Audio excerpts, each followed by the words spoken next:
Tras 12 años de existencia, el sistema de alertas Alba Kenneth cuenta con un reglamento de ley que regula las acciones operativas para la búsqueda inmediata de niñas y niños reportados como desaparecidos, detallando las tareas específicas que deben desempeñar las instituciones que la conforman, las cuales son el INASIF, la PNC, el MP, el Ministerio de Relaciones Exteriores, la Secretaría de Comunicación Social de la Presidencia, el IGM y la Secretaría contra la Violencia Sexual, Explotación y Trata de Personas. Sobre todo viene a definir funciones para la Coordinadora Nacional y también a desarrollar acciones para la Unidad Operativa del Sistema Alerta Alba Kenneth.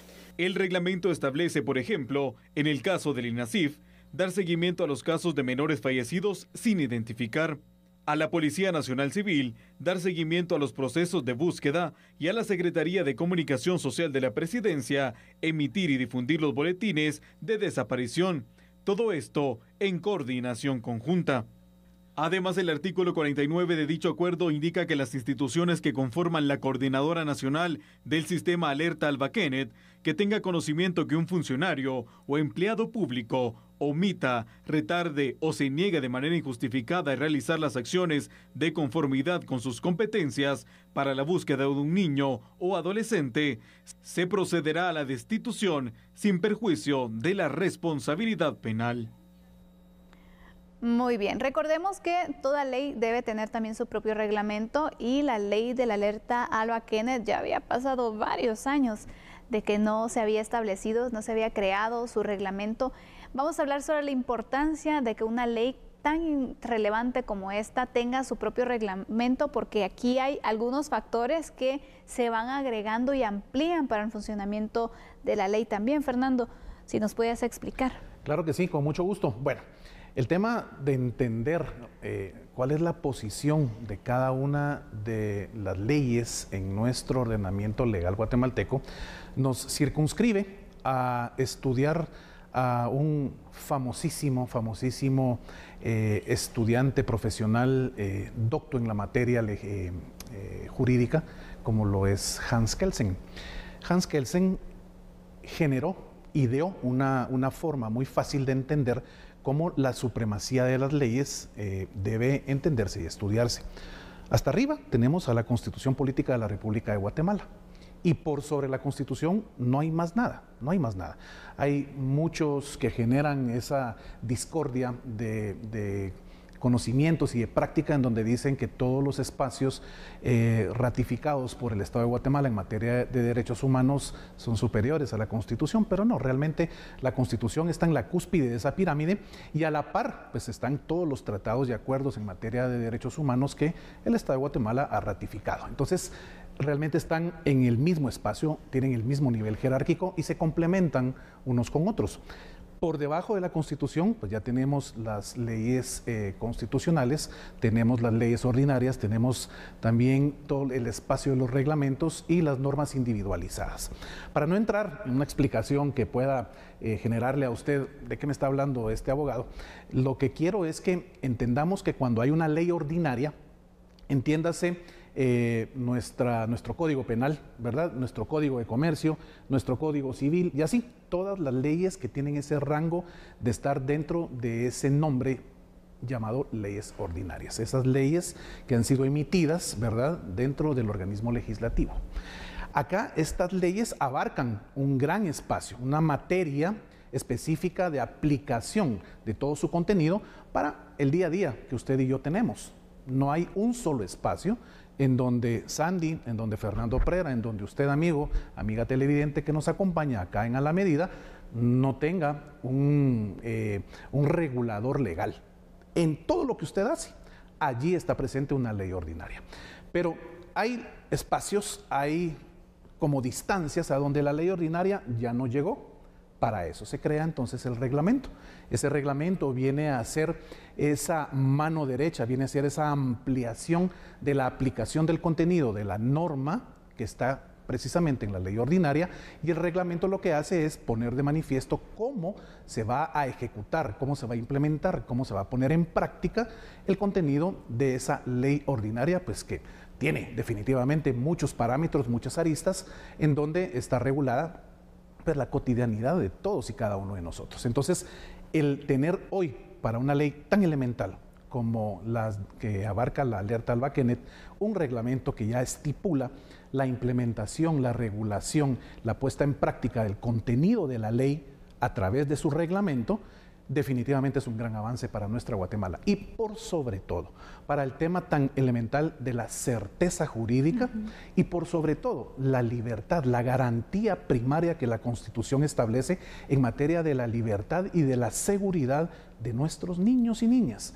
Y esto precisamente viene a coadyuvar a que podamos tener definitivamente, Sandy, una tranquilidad de que esto puede funcionar de mejor manera. Y es así como se va a poner de manifiesto. Exactamente. Da el instructivo incluso para las instituciones, que recordemos que la ley de la alerta Alba Kenneth pues tiene varias instituciones que deben funcionar, pero llamaba la atención porque en su momento se indicaba que habían ciertas limitaciones de hasta dónde podían llegar o qué debían hacer las distintas instituciones que están involucradas en el funcionamiento de esta ley por la falta del reglamento. Un reglamento que desde el 2010 se debió haber creado, pero imagínense, 13 años y hasta ahora tenemos el reglamento. ¿Cómo limita el funcionamiento de una ley, de un proyecto como este, no contar con un reglamento, Fernando? Sandy, realmente son diversas las aristas para entender cómo la lentitud, cómo la burocratización afecta a todo el esquema de la administración pública, no solo en Guatemala, en cualquier país. Aquí podemos hacer un análisis de países de primer mundo y países que realmente no han logrado un avance pues que pueda ser realmente contundente. Pero afecta, Sandy, porque tenemos una Procuraduría General de la Nación, una PGN, que no tenía un instrumento para poner en práctica muchos aspectos en donde el Ministerio Público, en donde INASIF, en donde todas las instituciones en ese trabajo interinstitucional pudieran poner al servicio de la población y por sobre todo la búsqueda inmediata, ipso facto, de un niño, de una niña que se hubiese perdido, que se hubiera perdido, poder ahora tener ese ordenamiento. Tenemos un orden ya en donde cada una de las instituciones sabe de mejor manera y con un verdadero sustento legal qué es y hasta dónde pueden realmente trabajar e implementar lo que tienen que hacer.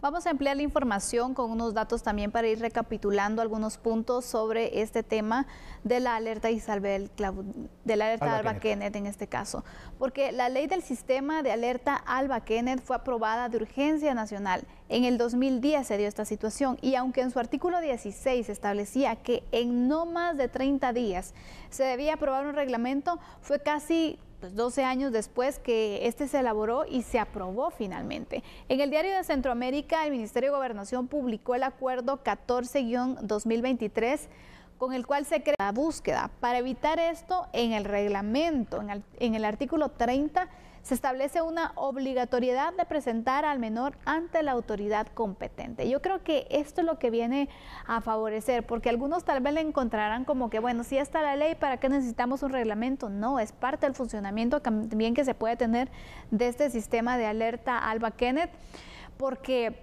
aquí es donde se especifica, ¿no? Si usted llega a presentar el reporte que su hijo desapareció, se activa la alerta Alba Kenneth, tiene la obligación de que cuando aparezca tiene que presentarlo y decir, mire, aquí está, y bueno, la desactivamos, porque ahora de todas las alertas que están activas no sabemos cuántas realmente todavía necesitan localizarse a los menores y cuántos ya aparecieron, que son casos donde no se puede entonces contabilizar y los esfuerzos se reducen, porque imagínate, buscar más de 100 niños y realmente los que están desaparecidos son 20, estás teniendo mucho más carga laboral de la que se necesita. Entonces, es un descontrol también que se tiene actualmente. Y el término que utilizaba hace algunos instantes, la burocracia, es algo necesario, es parte de la administración pública, no solo en Guatemala, en cualquier país. Pero cuando se da este tema de una alerta Alba Kenneth y los padres de familia, con la bendición de Dios que apareció el niño o la niña y estar con esa felicidad de que ese niño, de ese menor de edad vuelve al seno familiar, definitivamente la obligación legal de los padres de familia o en el caso de un tutor o la persona que tenga a su cargo al menor es de inmediato, de forma inmediata, acercarse a las autoridades correspondientes, llegar en este caso a la PGN y decir, aquí está mi hijo, aquí está mi hija, apareció y vengo a hacer lo que por ley me corresponde, que es desactivar la alarma que estaba pues a favor del menor desaparecido. Te puedes imaginar qué sucede si esta familia tiene algún plan a nivel migratorio y necesita que el niño se mueva con los padres de familia de un lugar a otro por X o Y razón. No lo van a poder hacer porque la alerta aún sigue activada. Entonces nosotros mismos, como ciudadanos, somos los que generamos el tortuguismo en nuestra administración pública al no hacer algo tan elemental como llegar, en este caso, con la autoridad competente y hacer lo que nos toca, desactivar en este caso la alerta Alba Kenneth que se había generado a favor de nuestro menor desaparecido. Y bueno, enhorabuena que se creó el reglamento, que se va a tener entonces ahora sí todas las herramientas legales para poder actuar, para poder tener mayores resultados, y esperamos que esto sea en pro también del apoyo que se pueda brindar para la localización de los menores de edad, que esa es la razón de ser de esta ley, de este reglamento, y que los procesos vayan funcionando de una forma más acelerada y más ordenada. Así damos por finalizado este segundo tema de análisis. Haremos una pausa. Cuando regresemos hablaremos acerca de nuevas órdenes de captura giradas por el Ministerio Público.